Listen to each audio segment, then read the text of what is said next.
거룩한 주일입니다. 평화의 왕이신 우리 주님께서 주시는 놀라운 평강과 은혜가 이 시간 예배드리시는 여러분들 모두에게 충만하도록 넘치시기를 예수 그리스도 이름으로 축원합니다. 오늘은 여러분들과 샬롬이라는 제목으로 하나님의 말씀을 함께 나누려고 합니다. 제가 좋아하는 노래 중에 시인과 촌장의 가시나무라는 노래가 있습니다. 아마 많이 아실 거예요. 지금 백석대 교수로 계시고 목사님이신 하덕규 목사님이 오랜 방황 가운데 하나님을 만나게 되었고, 그때 주님이 떠올려 주신 곡이 바로 이 노래입니다. 아시는 분들도 계시겠지만 제가 가사를 읽어 드리도록 하겠습니다. 노래를 불러 드리면 좋을 텐데 그러면 콘서트가 될 것 같아서 시를 읽듯이 읽어 드리도록 하겠습니다. 내 속엔 내가 너무도 많아 당신의 쉴 곳 없네. 내 속엔 헛된 바램들로 당신의 편할 곳 없네.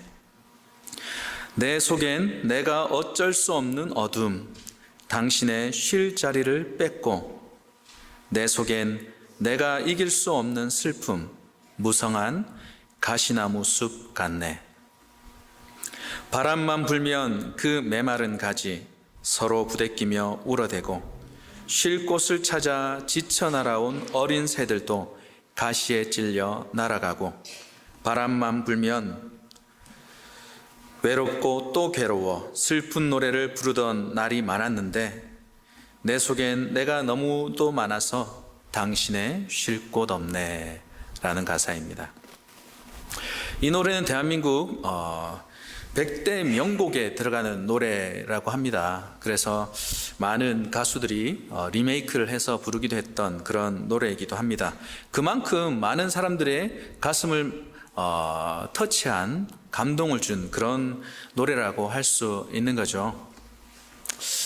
이 곡이 많은 사람들에게 그런 공감대를 형성할 수 있었던 이유는 지친 현대인의 모습을 잘 표현하고 있다라고 생각하기 때문입니다. 내 내면 가운데 정리되지 않은 여러 가지 감정들과 욕망들이 가시가 되어서 내가 쉴 곳이 없고, 또 주님이 오셔도 쉴 곳이 없는 가시나무와 같은 그러한 삶이 되어버렸다라는 것이죠.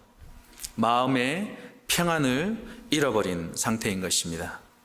다시 말하면 샬롬을 잃어버린 상태라고 얘기할 수 있는 것이죠. 제가 어떤 뉴스 아티클을 읽었는데 이런 기사가 있었습니다. 현대인들의 마음은 힘들다. 가정과 직장, 친구 관계에서 여러 가지 이유로 피로감을 느낀다. 바늘 구멍보다 뚫기 힘들다는 취업에 성공을 해도 실적, 사내 경쟁, 노후에 대한 불안 등 여러 가지 문제들로 인해서 힘들다. 기분 전환을 위한 SNS도 지인들과의 소통보다는 누가 더 멋지게 살고 있나를 자랑하는 경쟁으로 느껴질 때가 많다. 스트레스를 풀기 위해 친구들과 흥겨운 술자리를 가져봐도 점점 더 무기력감이 심해지는 것을 막을 수가 없다라는 그런 기사 내용이었습니다.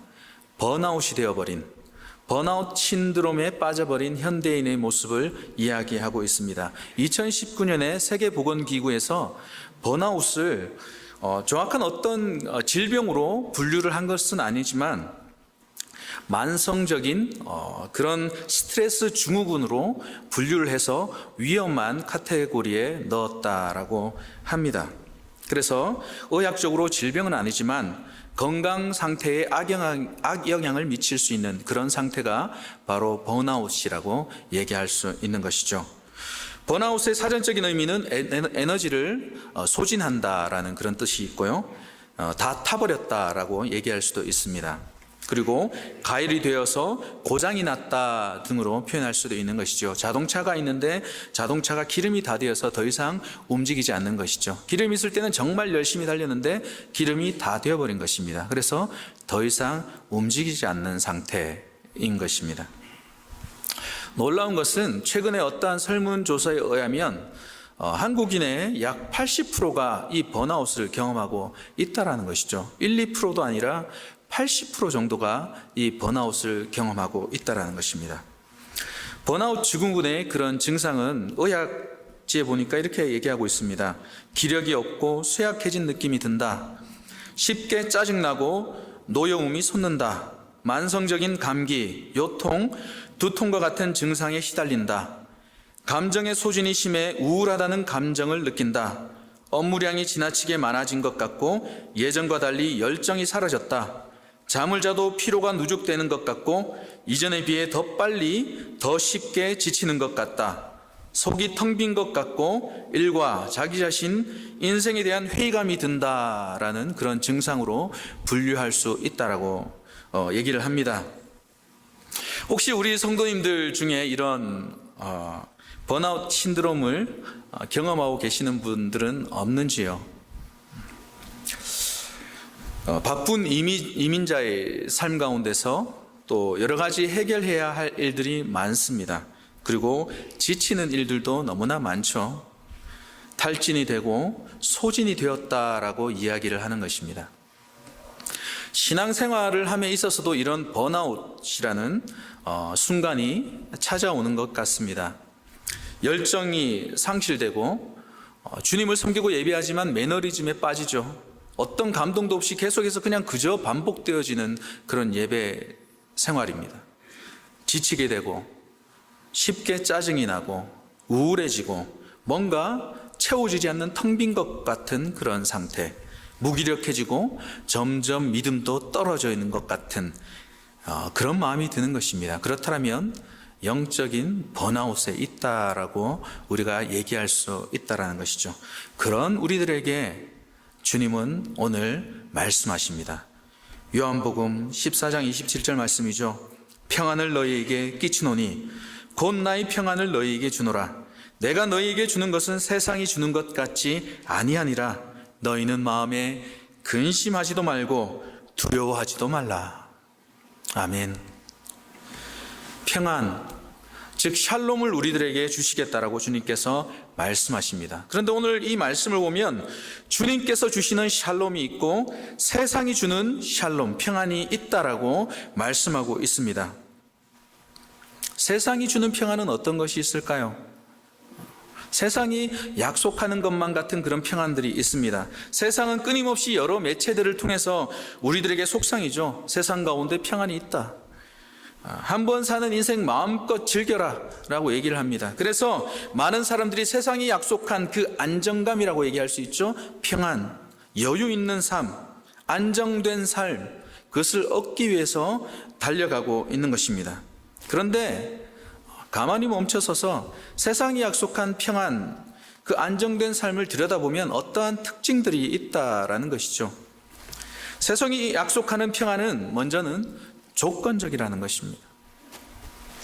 우리가 그 조건을 만족시켰을 때 얻는 안정감입니다. 돈을 얼마만큼 벌면, 그리고 어떤 직업을 가지면, 그리고 어떤 것을 소유하면 안정된 삶을 살 수 있다라고 이야기를 하죠. 조건적인 평안인 것입니다. 그것은 영원하지 않습니다. 일시적인 것이고 제한적입니다. 그리고 절대적인 평안이 아닌 것이죠. 또한 세상이 약속한 그 평안은 환경의 영향을 받습니다. 환경이 바뀌고 무언가 내가 원하는 대로 되지 않는 그런 상황 가운데 내 안에 있었던 그 평안은 곧 깨뜨려지는 것이죠. 좋은 환경, 좋은 조건일 때 잠시 만족하면서 안정감을 누릴 수 있지만 그 조건이 없어지고 그 환경이 변화되면 그 안정감은 곧 불안과 근심과 두려움으로 변하게 되는 것입니다. 또한 세상이 주는 평안은 나 중심적인 평안입니다. 내가 잘 돼야 하는 것이죠. 내가 성공해야 하는 것입니다. 내가 성공하기 위해 타인이 받는 그런 고통쯤이야 대수롭지 않게 생각하는 것입니다. 경쟁에서 이겨야 되고 혼자가 되더라도 내가 중심이 되어야 하는 것이죠. 혼자 정상에 올랐다고 하더라도 그 주위에는 아무도 남지 않는 것입니다. 거짓 평안, 거짓 안정감에 사로잡히게 되는 것입니다. 스위스 출신의 의사이자 목회 상담가인 폴 트루니에 박사가 이렇게 얘기했습니다. 현대인들이 가지고 있는 가장 큰 문제가 있다. 그것은 뭐냐면 고독이다라는 것이죠. 현대인들은 자기 스스로 헤어날 수 없는 그 고독에 사로잡혀 있다라고 얘기를 하는 것입니다. 어떻게 평안을 찾아보려고 해도 찾을 수가 없다라는 것이죠. 내면에 평안이 없는 삶을 살고 있는 것입니다. 또한 세상이 주는 평안은 아무런 문제가 없을 때에만 경험할 수 있는 그런 평안인 것이죠. 우리가 살아가면서 항상 우리 주위에는 많은 문제들이 있습니다. 우리의 평안을 빼앗는 것들로 가득한 것이죠. 그런 상황들의 연속이지 않습니까? 우리 가정을 둘러 봤을 때도 우리 가정에 여러 문제가 있습니다. 부부 사이에 문제가 있고 또 자녀와 부모의 관계에 있어서 문제가 있고 직장을 들여다봐도 문제가 있고 내가 하고 있는 그런 비즈니스나 사업을 봐도 마찬가지죠. 산 넘어 산입니다. 문제들로 가득합니다. 잠시 기쁨을 누릴 수 있고 안정감을 누릴 수 있고 또 평안을 누릴 수 있다라고 할지라도 세상이 주는 평온은 영원하지 않다라는 것이죠. 상대적인 것이고 순간적인 것이고 일시적인 그러한 것입니다. 너무 쉽게 변해버리는 것이죠. 세상에 그 무엇이 우리를 만족시킬 수 있겠습니까? 우리에게 안정감을 줄 수 있겠습니까? 우리의 욕구는 끝이 없죠. 계속해서 불만족스러운 상태 가운데서 우리가 살아가고 우리 자아의 욕구는 점점 커져가는 그런 상황 가운데서 우리는 어찌 보면 가시나무가 되어가고 있는지도 모릅니다. 가시가 돋치고 우리 내면에 해결되지 않은 여러 가지 감정들과 복잡한 그런 일들이 점점 가시화되어서 나를 상처 입히고 또 나에게 찾아오는 사람들을 상처 입히고 나에게 소중한 사람들을 상처 입히는 그런 가시나무와 같은 그런 삶을 살아가고 있는 것은 아닐까 이런 생각을 해보는 것이죠. 갈멜산의 전투로 바알 선지자들을 이기고 그들을 멸해버린 엘리야에게 이세벨은 분노를 했습니다. 그리고 엘리야를 반드시 죽여버리겠다라고 선언을 했습니다. 이 이야기를 들은 엘리야의 모습을 보면서 이세벨의 그 분노하는 모습을 보고 두려워 도망치는 엘리야의 모습을 보면서 예전에 저는 많이 당황했었던 그런 기억이 납니다. 한번 말씀을 보겠습니다. 열왕기상 19장 말씀입니다. 2절부터 4절까지 말씀을 제가 읽어드리겠습니다. 이세벨이 사신을 엘리야에게 보내어 이르되 내가 내일 이맘때에는 반드시 내 생명을 저 사람들 중 한 사람의 생명과 같게 하리라. 그렇게 하지 아니하면 신들이 내게 벌 위에 벌을 내림이 마땅하니라 한지라. 그가 이 형편을 보고 일어나 자기의 생명을 위해 도망하여 유다에 속한 브엘세바에 이르러 자기의 사환을 그곳에 머물게 하고 자기 자신은 광야로 들어가 하룻길쯤 가서 한 로뎀나무 아래에 앉아서 자기가 죽기를 원하여 이르되 여호와여 넉넉하오니 지금 내 생명을 거두시옵소서. 나는 내 조상들보다 낫지 못하니이다 하고. 놀라운 능력의 선지자죠. 담대함으로 바알의 선지자 450인과 대결해서 이긴 능력의 선지자입니다. 그런데 지금 오늘 이 열왕기상 19장에 보이는 엘리야의 모습은 어찌 보면 초라해 보이고 어찌 보면 실패자의 모습과 같은 그러한 모습을 우리가 볼 수 있는 것이죠. 하나님 앞에 죽여달라고 애원하는 그런 모습입니다. 브엘세바는 이 유대 땅에서 가장 남쪽에 있는 도시죠. 그 남쪽에 있는 도시까지 이르러서 광야길로 하루길이나 더 들어가서 그 조그만 로뎀나무라는 그 그늘도 없는 그 나무 밑에 누워서 엎드려서 죽기를 강구하는 이 선지자의 모습, 어색하죠. 당황스럽기까지 합니다. 왜 그럴까? 번아웃인 것이죠. 주님을 향하여서 미친 듯이 달려갔던 그의 삶, 자신의 삶을 온전히 드리고 헌신했던 그의 삶 가운데 번아웃이 찾아온 것입니다. 그랬을 때 그는 이전과는 전혀 다른 사람이 되어버린 것이죠. 열정이 없습니다. 무기력하게 되는 것이고 불안하게 되고 두려워하게 되는 것입니다. 좌절감을 느낀 그런 엘리야 가운데 내면의 평안이 깨뜨려져 버린 것입니다. 그런데 놀라운 것은 하나님은 탈진하고 소진되어 버린 이 엘리야를 하나님의 임재하심이 있는 호렙산으로 이끄셨다라는 것입니다. 호렙산에 당도했을 때 한 굴에 들어가 있던 엘리야 앞에 거대한 바람이 붑니다. 산을 쪼개버릴 것 같고 바위를 부셔버리는 거대하고 큰 강한 바람이 일어납니다. 그런데 엘리야가 보니까 마치 그 가운데 하나님이 계시는 것 같아요. 정말 거대한 그 이벤트 가운데 하나님이 임재하심이 있는 것 같고 하나님이 함께 하시는 것 같은데 살펴보니까 그 가운데 하나님이 안 계신 것입니다. 그러고 나서 지진이 일어납니다. 온 산을 흔들어 버리는 그런 지진이 일어나죠. 그런데 그 가운데도 하나님은 안 계세요. 그리고 불이 일어납니다. 거대하고 모든 것을 삼켜버릴 것 같은 그런 불이 일어나죠. 그런데 그곳에도 주님이 안 계셨습니다. 그 후에 모든 것이 잠잠해진 그때에, 그리고 엘리야의 마음 가운데 있었던 그 모든 소리들이 잠잠해진 그때에 주님은 말씀하십니다. 샬롬을 전하시는 것이죠. 할렐루야. 하나님의 그 음성 앞에 엘리야는 회복되게 되었다라는 것이죠. 가시나무와 같던 그의 마음, 소진되고 탈진되어서 마치 폭풍과 같았던 그의 마음, 마치 전쟁터와 같았던 그의 내면에 그 모든 소리, 정죄감, 피로감들을 잠잠케 하시고 세미한 음성으로 주님께서 샬롬을 전하셨던 것입니다. 예수님께서 이 땅에 오셔서 예수님과 함께 사역하는 놀라운 기쁨, 그 희열을 맛봤던 제자들에게 한 소망이 있었습니다. 장차 주님이 세우실 그 나라에서 우리가 한 자리쯤 차지할 수 있겠구나라는 그런 소망이 있었죠. 그런데 갑자기 주님께서 잡히시고 십자가에서 처형을 당하셨습니다. 또한 예수님을 따랐던 많은 무리들, 군중들이 어느새 제자들에게 적대적인 세력이 되어 있는 것이죠. 제자들 또한 그런 상황 가운데서 완전히 마음이 무너져 버렸습니다. 사랑하는 주님을 그 거친 군인들의 손에 홀로 남겨둔 채 모두 다 뿔뿔이 도망가 버린 것이죠.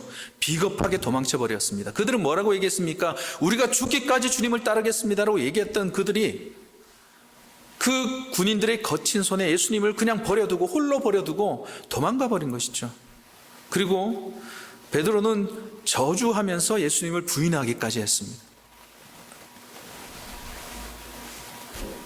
두려움과 근심이 그들을 완전히 사로잡아 버렸습니다.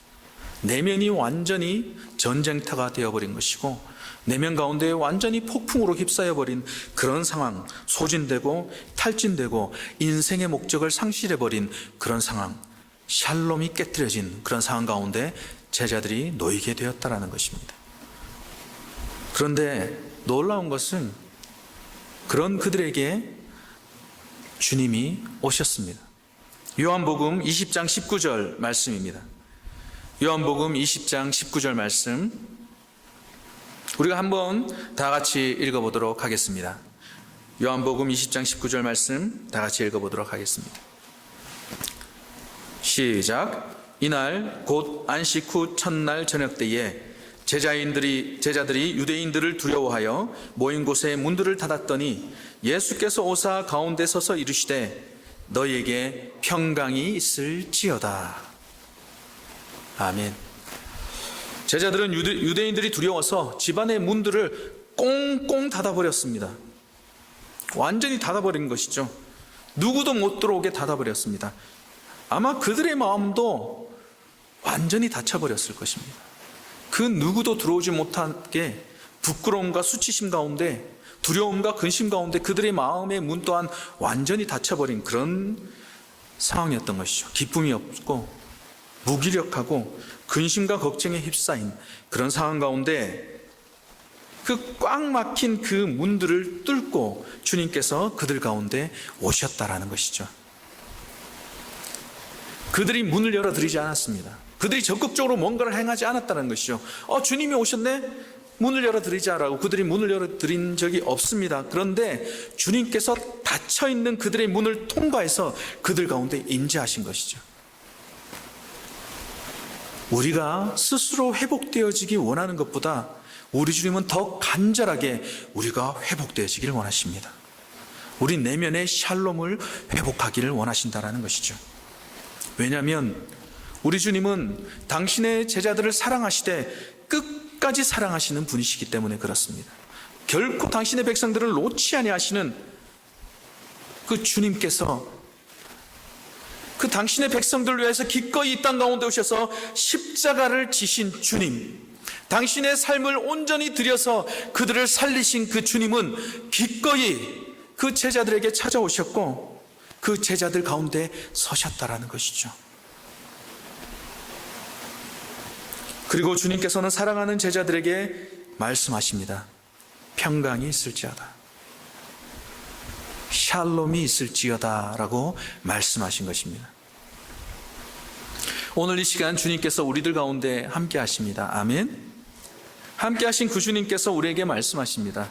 평강이 있을지어다, 샬롬이 여러분들 가운데 있기를 축원합니다. 샬롬이라는 그 히브리어의 그 원어적인 뜻은 단순히 평강, 평안만을 의미하지는 않습니다. 샬롬이라는 그 단어 안에는 온전함이라는 뜻이 있습니다. 온전하지 않게 된 것, 온전하지 않게 된 것이 온전한 상태로 변하게 되었을 때 그것을 샬롬이다라고 표현하는 것이죠. 구약 성경에는 5개의 제사가 있습니다. 5개의 제사들 중에 한 제사가 화목제라는 제사가 있습니다. 화목제라는 제사는 영어로는 Peace Offering이죠. 평화의 제사입니다. 이 말은 히브리 말로 하면 샬롬의 제사라고 얘기할 수 있는 것입니다. 샬롬의 제사. 이 제사는 온전함을 구하는 제사입니다. 온전함을 구하는 제사. 온전하지 않게 된 것이 온전한 상태가 되도록 드리는 제사가 바로 화목제인 것이죠. 하나님을 떠나서 죄인 되어서 온전하지 않게 되어진 죄인들이 주님 앞에 나와서 드리는 제사가 화목제인 것입니다. 아멘. 주님을 만날 때야 비로소 온전하지 않은 것들이 온전케 되어지는 놀라운 회복의 역사가 일어나게 되는 것이죠. 이 화목제라는 제사의 그 특징이 있습니다. 이 제사는요, 제물을 하나님 앞에 드립니다. 그 일부를 하나님 앞에 드리고요, 그리고 그 나머지 제물의 일부는 이웃들과 함께 나눠 먹게 되어 있습니다. 이것은 온전함에는 2가지 측면이 있다라는 것을 얘기하고 있는 것이죠.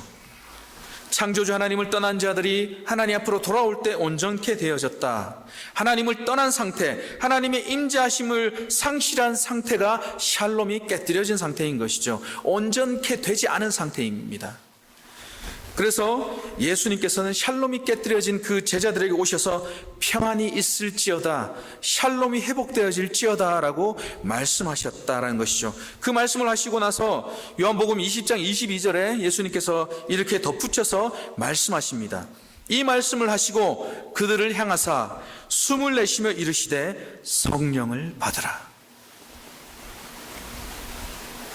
샬롬이 깨뜨려진 내면을 바로 세우시고 회복시키실 분은 오직 하나님 한 분밖에는 없습니다.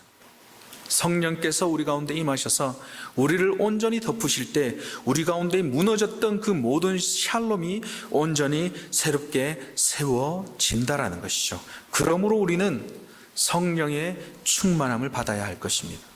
성령으로 충만케 되어질 때에 우리 내면의 폭풍이 잠잠케 되고 우리 내면의 전쟁터가 평안케 되어지는 놀라운 은혜의 역사가 일어난다라는 것입니다.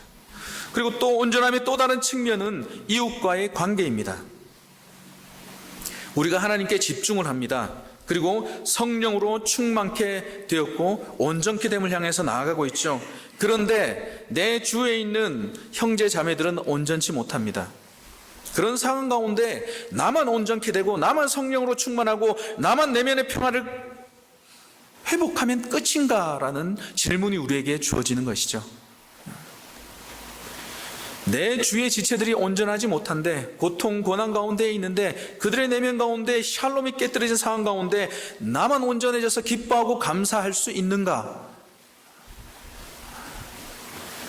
샬롬은 내가 하나님의 영으로 충만케 되고 그로 말미암아 온전함을 입는 것입니다. 하지만 그 샬롬을 나만의 온전함으로 끝내서는 안 된다는 것이죠. 내 이웃들, 가족들, 그리고 교회 공동체 가운데 온전치 못한 자들을 섬기고 사랑할 때에 온전한 샬롬이 우리들 가운데 임하신다라는 것입니다. 제가 앞서 말씀드렸듯이 폴 트루니가 현대인의 가장 큰 문제가 고독이다라고 말씀을 드렸었습니다. 그런데 이분께서 그렇다면 이 고독을 어떻게 해결할 것인가라고 대안을 제시한 것이 뭐냐면 나눔과 깊은 나눔과 섬김이 있는 관대한 교회 공동체다라고 말씀을 하셨습니다. 깊은 나눔과 섬김이 있는 교회 공동체 가운데 하나님은 역사하십니다. 왜냐하면 하나님께서 그 공동체를 기뻐하시기 때문이죠. 이제 우리가 목장을 시작할 것입니다. 그 목장을 시작하는 그 소그룹 공동체 가운데 깊은 나눔이 있고 또 서로 사랑으로 섬김이 있고 격려함이 있고 위로함이 있고 하나님을 향한 간절한 갈망이 있을 때 우리 주님의 강력하신 인지하심은 그 소그룹 목장들마다 임하실 줄로 믿습니다. 회복의 현장이 될 것이고 샬롬이 회복되어지는 현장이 될 것이고 치유와 은혜의 현장이 될 줄로 믿습니다. 그것을 사모하면서 우리가 기도해야 되겠죠. 하나님, 제가 하나님 앞에 나아가서 세워지기 원합니다. 그리고 우리 공동체가 그렇게 세워지기 원합니다. 제가 쓰여지게 하여 주시옵소서. 그런 우리 공동체 가운데, 교회 공동체 가운데 주님께서 임하셔서 말씀하시죠. 평안을 너희에게 끼치노니 곧 나의 평안을 너희에게 주노라. 내가 너희에게 주는 것은 세상이 주는 것과 같이 아니하니라. 너희는 마음에 근심하지도 말고 두려워하지도 말라. 아멘. 이 시간 우리가 서로 바라보면서 인사했으면 좋겠습니다. 제가 학생부 때, 중고등부 때는 우리가 중고등부 친구들끼리 샬롬이라고 인사를 했었거든요. 근데 그런 인사가 요즘 많이 없어진 것 같아요. 맞죠? 우리 한번 옆에 분들 한번 보시면서 서로 샬롬 샬롬 인사를 좀 했으면 좋겠습니다. 예. 좀 멀리 계신 분들을 보면서도 샬롬이라고 평안을 전하셨으면 좋겠습니다. 주님께서 주시는 평강은 영원한 것입니다. 아멘. 환경을 뛰어넘는 것이죠. 사도들과 많은 믿음의 선진들이 극심한 고통과 환난, 핍박 가운데 처해 있었습니다. 환경은 그들을 완전히 에워쌌죠. 둘러쌌죠. 그리고 그들을 죽음에까지 이르게 하였지만 그들의 내면은 하늘의 그 평강, 샬롬으로 충만했다라는 것입니다. 스데반이 대제사장 앞에 끌려갔을 때에 모든 사람들이 그의 얼굴을 봤을 때 천사의 얼굴과 같았다라고 증언을 하고 있어요. 샬롬으로 충만했다라는 것이죠. 그의 내면이 샬롬으로 충만했다라는 것입니다. 사도 바울이 로마서 8장에서 이렇게 고백합니다. 누가 우리를 그리스도의 사랑에서 끊으리요? 환난이나 공고나 박해나 기근이나 적신이나 위험이나 칼이랴.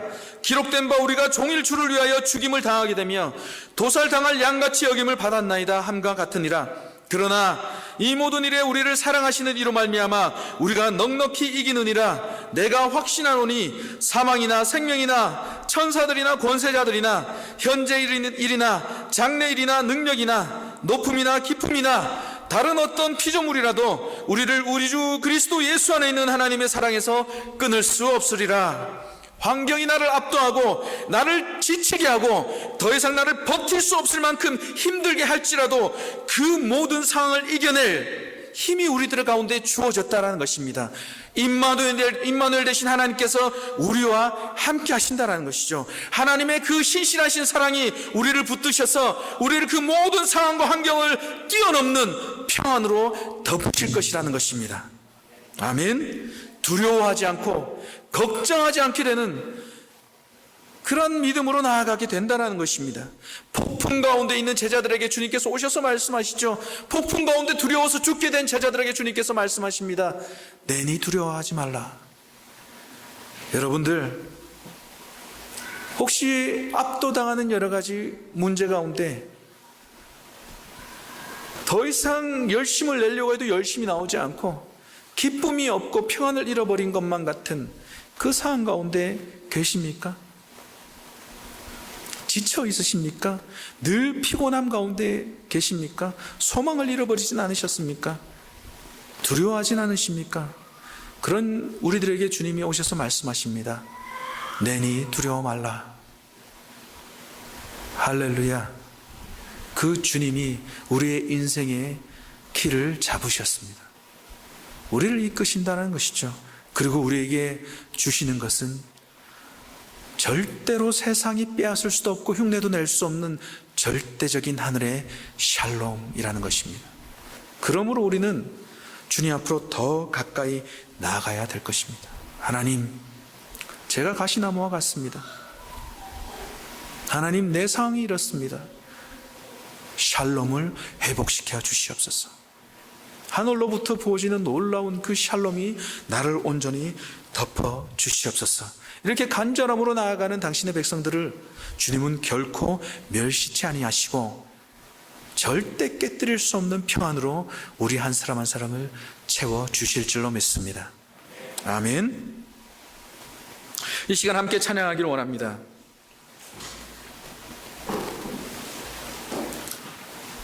세상의 유혹 시험이 내게 몰려올 때에 나의 힘으로는 그것들을 모두 이길 수 없습니다. 흔들리죠. 넘어집니다. 거대한 폭풍 가운데 위축되어 버립니다. 우리의 영혼이 어떻게 해야 될 바를 알지 못하는 것이죠. 탈진하고 넘어집니다. 근심하고 두려워합니다. 그런 상황 가운데서 우리가 해야 할 것이 있는 것이죠. 주님 앞에 나아가는 것입니다. 두 손 들고 주님을 찬양하는 것이고 예배하는 것입니다. 거짓과 속임수로 가득 산 세상 가운데 우리가 어떻게 설 수 있겠습니까? 주님을 붙드는 것이죠. 아직도 공중의 권세 잡은 자들이 우리를 넘어뜨리려고 그렇게 온갖 술수로 우리에게 영향력을 끼칩니다. 그런 상황 가운데서 우리가 어떻게 하늘의 평안 샬롬을 회복할 수 있을까요? 주님 앞에 나아가는 것이죠. 하나님, 샬롬을 회복시켜 주시옵소서. 우리가 간절히 기도한 마음으로 이 찬양을 부르시면서 주님 앞에 나아가도록 하시겠습니다.